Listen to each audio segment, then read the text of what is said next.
That he be cited in contempt There's a motion. for continuously lying before this committee. There's a motion from Senator Jingo Estrada that the resource person is cited in contempt. Any objection? Hearing none, Mr. Jonathan Morales is hereby cited in contempt before this committee. Bring him down.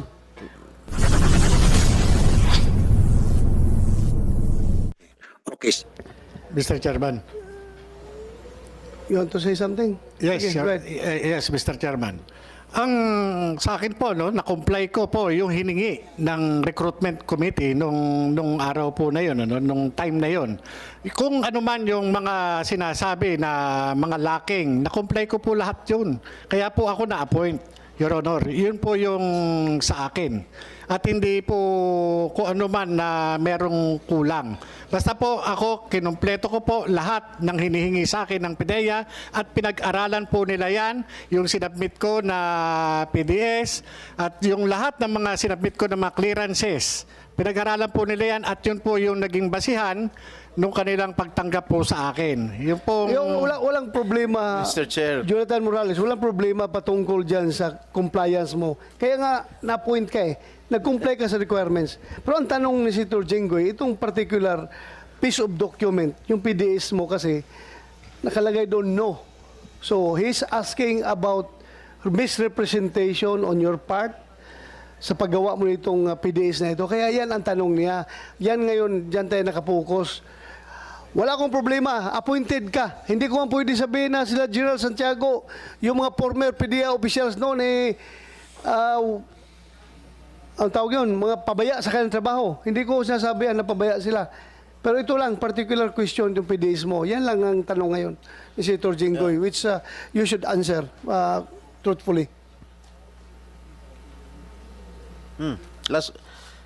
Sagutin Yes, mo yan. Nasagot ko na po, Mr. Chairman. So hanggang ngayon, ang inaamin mo pa rin that you did not misrepresent yourself. Yes, Mr. Chairman, Your Honor. Kasi po, nag-comply po ako doon sa hiningi ng Wala namang pakialam sa compliance. Your Honor. Wala na, sandali lang. Wala naman tayong pakialam dyan sa compliance. Kung nag-comply ka, good. Ang isa lang naman tinatanong ko, did you misrepresent yourself dito sa PDS mo? So you complied by submitting a falsified PDS. No, Your Honor. Ito nga Nag-comply sinabit po ako. mo. Lahat po nung mga hiningi po nila sa akin noon na patunay, sinabmit ko po noon. Kaya nga po, yung pinakikita niyong PDS, hindi ko po alam yung ano niyan, yung... Hindi mo alam kung ano yung pinirmahan mo Yes, dito? Your Honor. Dahil may mga sinabit po ako, Your Honor. Let me finish. You mean to say, you are denying what is written here in the PDS? That you have signed it? Handwritten mo? Di ba? Sandali. Handwriting mo to. Hindi ko po alam, Your Honor. Morales, hindi mo alam kung handwritten mo yan o hindi? Just answer yes or no.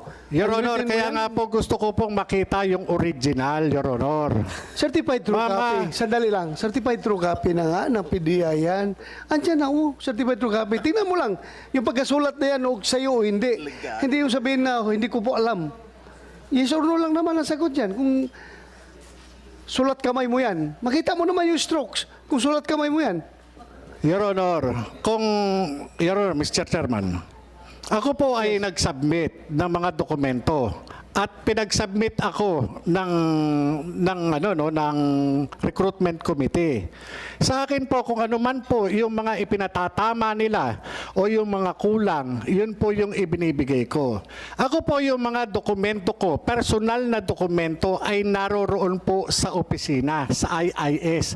Noong kami po ay pinaalis, maaari po yung mga naiwan doon na mga draft na mga papeles o mga personal na documents ko, ito po yung ginagamit nila ngayon sa akin, Your Honor. Kasi po, Sa akin po, hindi po ako makakalusot sa PIDEA, lalo na sa background investigation. Hindi po pwede yan. Kaya nga po kung meron mang mga entries na nakalimutan o merong mga entries na kulang, tinatanong po ito ng recruitment committee. At ito po isinasubmit. Ako po, yung mga dokumento ko po, personal, na naiwan doon sa PIDEA, nawalan po ako ng access. Kaya nga yung pong ginagamit ngayon sa akin na dokumento, hindi ko po talaga masasagot. Dahil ako po mismo, nagsubmit po ako, nag-comply po ako, Your Honor. Nag-comply po ako. Yung mga personal documents ko na naiwan doon sa aking mga gamit doon sa PIDEA, ito po yung ginagamit nila sa akin. Kasi, yung gaya po na... Hindi naman ginagamit sa'yo. Ginagamit yan, sinabit dito sa committee, certified true copy yan eh. Hindi naman yan panglaban against sa'yo. Ginamit lang ni Senator Jinggo yan para ma-establish yung credibilidad mo. Yun lang naman ang purpose noon. So, sulat kamay mo ba yan o hindi? Yung nandyan?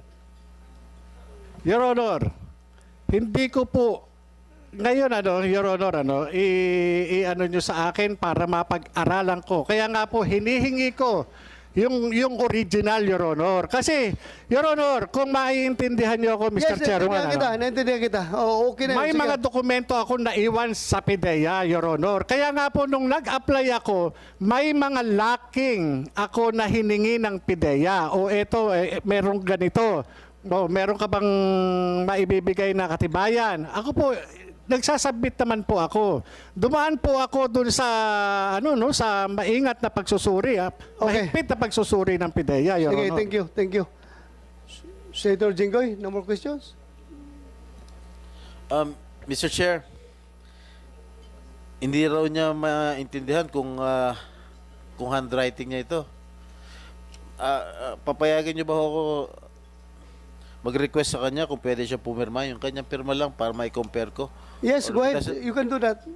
Yes, Mr. Chairman. Yeah. Pwede po. Comsec, please assist Senator Jinggoy.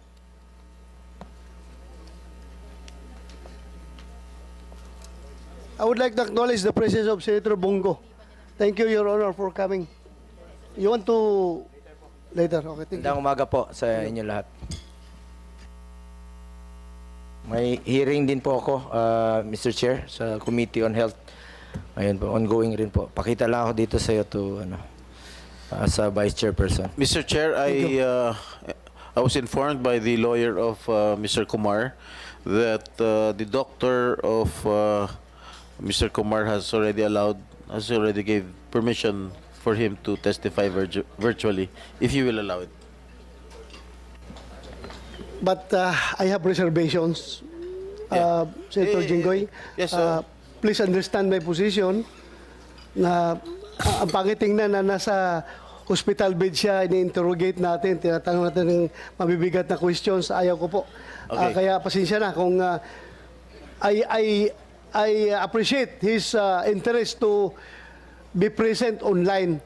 But I don't want this committee to take part in the deterioration of his health. Despite doctor's advice na okay na siya, hindi ko muna makonsensya. So, hindi muna natin siya tanungin. Thank you, Mr. Chair. I bow to the decision and the ruling of the Chair, Mr. President. Thank you. Mr. Chair. Okay, Mr. Chair. Ang nagbigay na ng pirma si Mr. Morales. Okay?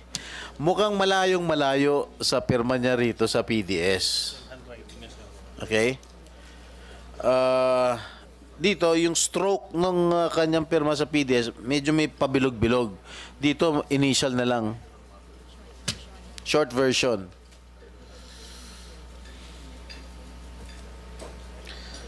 Ibig mo sabihin, itong pirma mo, hindi mo pirma ito?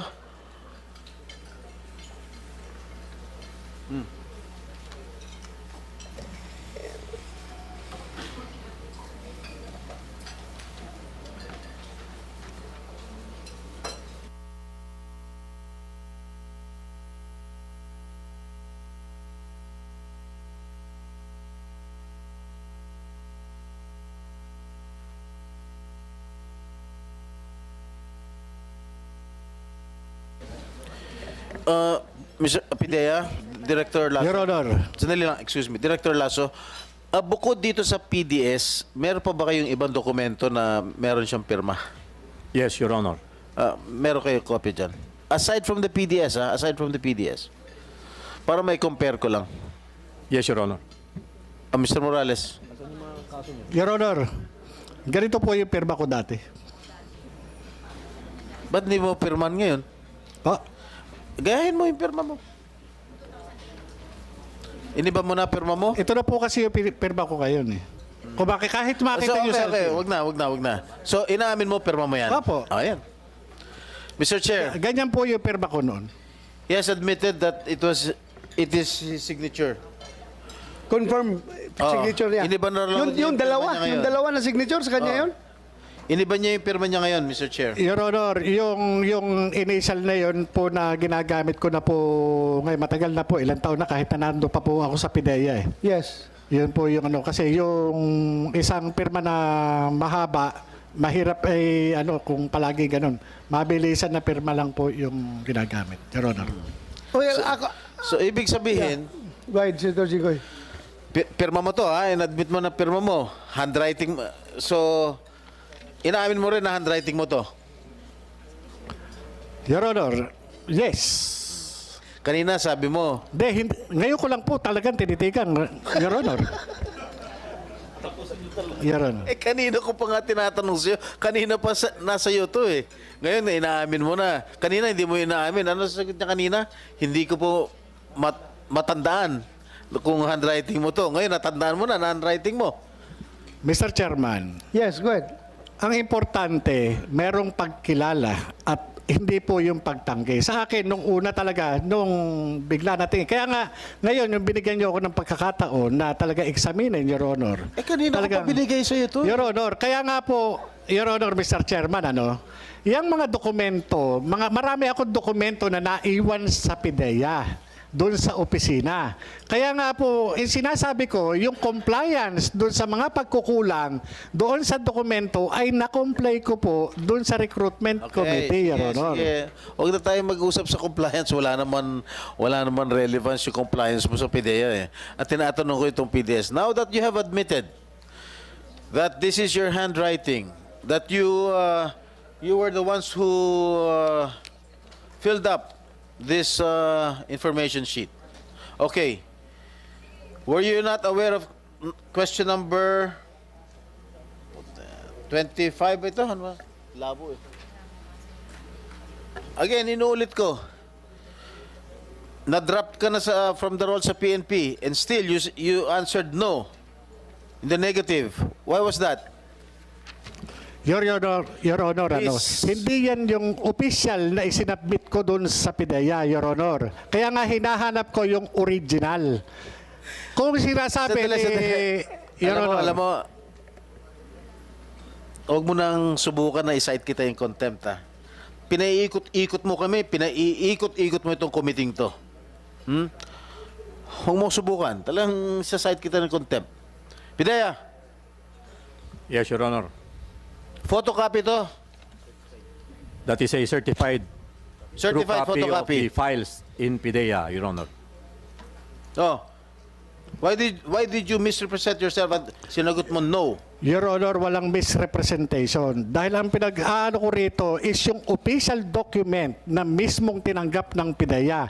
Marami po akong dokumento, personal na dokumento na naiwan sa opisina noong ako'y maalis doon sa IIS, Your Honor. Yun po ang Stop. doon. When you answered this, when you filled up this your PDS, you knew that you were already dropped or dismissed from the service. Am I correct? Your Honor, Yes or no? yes. Yes. All right. Stop. Yeah. Yes. All right. You knew that you were already dismissed from the PNP, and why did you not answer yes dito sa sagot nito? Instead, you answered in the negative. No. Your Honor, iyan po yung mga dokumento na naiwan ko doon sa PIDEA at meron po yan, Your Honor, iba po yung sinubmit. Nandyan po doon sa mga compilation ng file ko, Your Honor. Nandun sa compilation ng file. Yan po yun, Your Honor. Kung makikita lang, yung official na sinabmit ko doon sa PIDEA, makikita po roon yung mga entry. Hindi po ako nagsinungaling, nakasaad po doon. Sinabi ko po, Your Honor, during nung recruitment mismo, tinanong po ako na na-drop ka pala. Tinanong po ako nung recruitment committee. Kaya nga po, sinabi ko nga po, nag-comply ako. Tinanong pa nga ho nila ako, bakit ka na-drop? Tinanong po nila ako, bakit yung service mo ay putol? Kasi nga, lumabas po dun sa service record. Your Honor, na-comply ko po lahat. Yan pong pinipresentin nyo, ito po maaari na nakuha dun sa aking file. Kaya nga, kung makukuha yung official Sandali, document na sandali pinail lang. ko. Nakuha sa file mo. Yes, Your Honor. Eh, paano kung nakuha sa file mo, bakit sila nagpirma na certified true copy? Yung nga po, sir, Your Honor, hindi ko... Sandali lang. Mag-certify sila ng true copy based on their own files, hindi on your personal file. No, Ano Your Honor. nangyari dyan? Ito, Your Honor, yung mga document na personal file ko na nandun sa PIDEA na naiwan. Kaya nga kung ang pagbabasihan natin, Your Honor, yung mismong official document na isinabmit, yun sana ang ipakita. Hindi yung ito lang na, Your Honor, na kulang. Talaga kung magkakaroon po ng kukulang yan, kaya nga po ako natanong ng recruitment committee. Sige, sandali. Upidia. Sige, sandali. Upidia. Paano yan? Saan galing yung authorized, yung certified true copy nyo? From your own file o personal file niya? Sir, on the file, on the documents on file with the Human Resources Management Service, Your Honor. So, okay. So, official file ninyo yan. Yes, Your Honor. Hindi yan yung personal file niya na nakuha daw ninyo. Yes, Your Honor. We do not have any knowledge of any personal file as far as the HRS is concerned. So, that is official file. Yes, Your Honor. Okay. So, Your Honor, Mr. Chairman. Galing sa ang official recruitment, file nila. Your Honor, Mr. Chairman, ang recruitment process po sa PIDEA, merong minutes of the meeting yan. Nandoon. Meron po yan. Kaya ako po, Your Honor, ako po tuloy ay mo. binigyan ng pagkakataon, Your Honor, Sige, na... sige. Bigyan kita ng pagkataon. Sige, tuloy mo. Your Honor, binigyan po ako ng pagkakataon na sumagot doon sa mga katanungan ng recruitment committee. Kaya nga po ako, sinasabi ko, nag-comply po ako dahil nga yung po yung nangyari po noong nagkaroon ng recruitment, Your Honor. Kaya nga, wala mag-question dyan sa compliance mo. Kaya nga na-point ka. Ang tanong lang ito, itong document mo na PDS, yan ang tinatanong ngayon ni Senator Jinggoy. Bakit ka nagsabing no na hindi ka na-dismiss from the service? So yan lang ang simpleng tanong. If you can provide correct explanation, bakit ka nagsabi dyan na no, then maybe this committee will agree with you. Pero kung wala kang mabigay na maganda explanation, kung bakit ka naglagay dyan ng no, instead of NA, halimbawa, kung alanganin ka, not applicable, ganun na lang. No, Your Bakit Honor. no ang nilagay mo dyan? Yung paglalagay ng no na yan, hindi ko po yan nilagay, Your Honor. Sino Yan naglagay? pong- Sandali, sino naglagay yan? Wala po akong nilalagay na ganyan, Your Honor. Ako po, pagka ganyan, yung mga entry po na ganyan, hindi ko po sinasagutan, Your Honor. Kahit NA, sandali. Yung po, Your Honor, Mr. Chairman, yan po, kabilang dun sa aking mga personal file. Kaya nga po nung sinasabi ko nga po, nag-comply ako dahil hiningi po sa akin. Sa katunayan nga po, hiningan po nga ako ng kopya ng service record ng recruitment committee. At doon po, nakalatag po lahat ng aking mga ayos sa serbisyo. Imposible po na papayag ang PIDEA ng mga ganyang entry, hindi po yung ganun. Your Honor, ako po, dumaan ako sa recruitment process, mahigpit na recruitment process. Ulit-ulit na yung dumaan ka sa recruitment process eh. Yun po yun, Ano, Mr. tanong ko Chairman. lang sa'yo, ibig mo sabihin, hindi ikaw nag-check nitong no? Ha? Ibig sabihin, hindi ikaw nag-check nitong no na tinanong sa'yo, have you ever been separated from... Yes, Your Honor. Hindi ikaw nag-check Hindi ng po, no? Your Honor. Hindi po, Your sinungaling Honor. talaga ito. Kaya nga, Your Honor. Mr. Chair, sandali Mr. lang. Chairman. Mr. Chair, tinanong ko kanina kung pirma niya ito. And he already admitted na pirma niya ito. Tinanong ko rin kung handwriting na ito. First question, kanina tinanong, is this your handwriting? Sabi niya, hindi niya maalala. Nung present ko ulit yung kanyang, itong PDF sa kanya, pinag-aralan niya, inamin niya na handwriting na raw niya. Now, he is denying na hindi niya sinagot itong isang question. Eh, sino naglagay ng no? Multo? Your Honor, ito no, yan yung mga No, no, no, naiwan no, ko no. ron. Did you, Pidea, Pidea. Pidea. Sila may galing, sa kanila galing yan, Your Pidea, Honor. sa inyo raw galing to, kayo raw nag-check nung fill in the blanks nito. Your Honor, I am not Jonathan Morales. PIDEA is not Jonathan Morales. Mr. Chair. Mr. Chair. Yes, go ahead. I move that he be cited in contempt. There's a motion. For continuously lying before this committee. There's a motion from Senator Jingo Estrada that the resource person is cited in contempt. Any objection? Hearing none, Mr. Jonathan Morales is hereby cited in contempt before this committee. Bring him down. Mr. Chair, please instruct the Sergeant at Arms. Sergeant at Arms, siguruhin nyo hindi magkasamang kwarto yan dalawa, ha? Hiwalay. Thank you, thank you. Hiwalay sila. He be cited in contempt. There's a motion. For continuously lying before this committee. There's a motion from Senator Jingo Estrada that the resource person is cited in contempt. Any objection? Hearing none, Mr. Jonathan Morales is hereby cited in contempt before this committee. Bring him down. Mr. Chair, please instruct the Sergeant at Arms.